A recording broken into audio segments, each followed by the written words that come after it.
For this reason, today I am announcing that the Department of Justice will immediately surge federal law enforcement to the city of Chicago. The FBI, ATF, DEA, U.S. Marshal Service, and Homeland Security will together be sending hundreds of skilled law enforcement officers to Chicago to help drive down violent crime. And murderers and violent criminals are breaking a wide range of federal laws. We have that. It's as wide as it can be. We will find them, arrest them, and prosecute them. They will be in jail for many years to come. CNN. President Donald Trump said Wednesday he will surge federal law enforcement officers to Chicago and other American cities, despite resistance from local leaders, as he adopts a hardline law and order mantle ahead of November's election. In making the move, Trump is wading further into an effort to portray Democrats as weak on crime and unable to protect the citizens of places where they are in charge. He has ordered federal agents to tamp down on protests in Portland, Oregon, leading to chaotic tableaux and reports of unmarked vehicles snatching people off the streets. And he has warned he may order federal officers into other states and cities he deems insufficiently policed, even if governors and mayors in those places don't ask for help. His attention in recent days has focused on Chicago, whose Democratic mayor said Tuesday she would not allow Donald Trump's troops into her city. Before he became president, Trump once railed against his predecessor for high crime rates in Chicago, but he now blames local officials for the scourge. Using ominous rhetoric and dark language to describe cities run by Democrats as rife with crime and violence, Trump suggested Wednesday he had little option but to take steps those leaders haven't to save innocent lives. No mother should ever have to cradle her dead child in her arms simply because politicians refuse to do what is necessary to secure their neighborhood and to secure their city, he said during a mid-afternoon event in the East Room. Trump's campaign has increasingly turned to dark themes of violence and chaos as it seeks to falsely paint his Democratic rival Joe Biden as anti-police. Since protests spread throughout the country following the murder of George Floyd, Trump has worked to cultivate a tough-on-crime message that includes the federal law enforcement efforts now underway. Speaking at the same event as Trump, Attorney General Bill Barr criticized what he called extreme reactions that have demonized police in the wake of Floyd's killing, which he blamed for a significant increase in violent crime in many cities.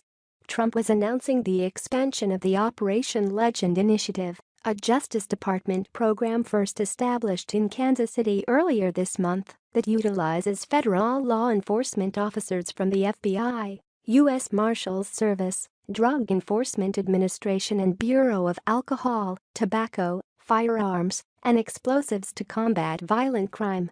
Trump said he was dispatching additional federal law enforcement into other American cities, including Chicago, to tamp down on heinous crimes of violence.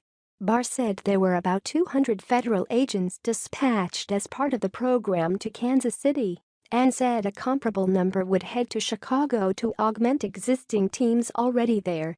He said 35 agents would go to Albuquerque, New Mexico, and that other cities would be added later. The program is named for 4-year-old legend Taliaferro, a Kansas City resident who was fatally shot while sleeping at home. When it was announced, the Justice Department described the initiative as a sustained, systematic and coordinated law enforcement initiative across all federal law enforcement agencies working in conjunction with state and local law enforcement officials to fight the sudden surge of violent crime. The program doesn't require the explicit invitation from local leaders, and many have resisted having federal officers patrolling their streets. Chicago Mayor Lori Lightfoot, a Democrat, tweeted on Tuesday evening, "Under no circumstances will I allow Donald Trump's troops to come to Chicago and terrorize our residents." Earlier in the day, she said she would welcome actual partnership, but we do not welcome dictatorship. And New Mexico Democratic Senator Martin Heinrich tweeted after being informed the operation was expanding to Albuquerque that federal law enforcement wasn't welcome.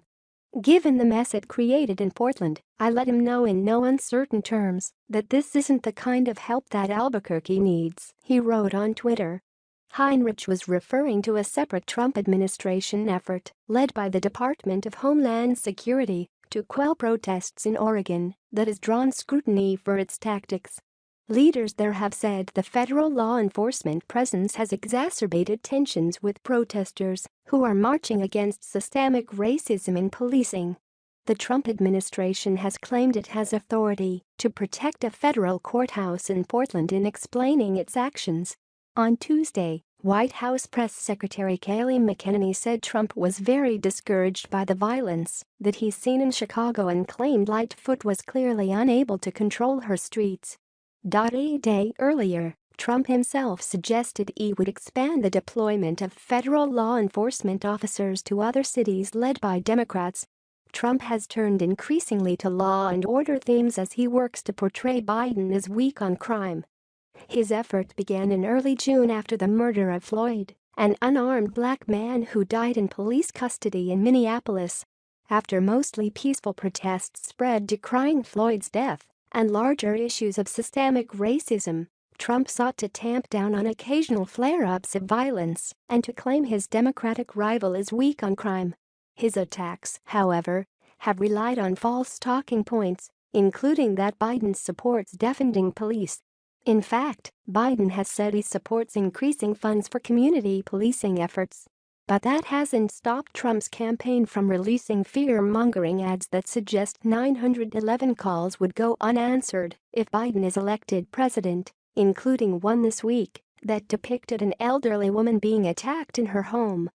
Facebook ads in a similar vein depicted protesters attacking police officers, casting the election choice as public safety versus chaos and violence. Yet the photo of the attack was not from recent events in the United States. Its caption on Wikicommons indicated it was taken in 2014 during pro-democracy protests in Kiev, Ukraine.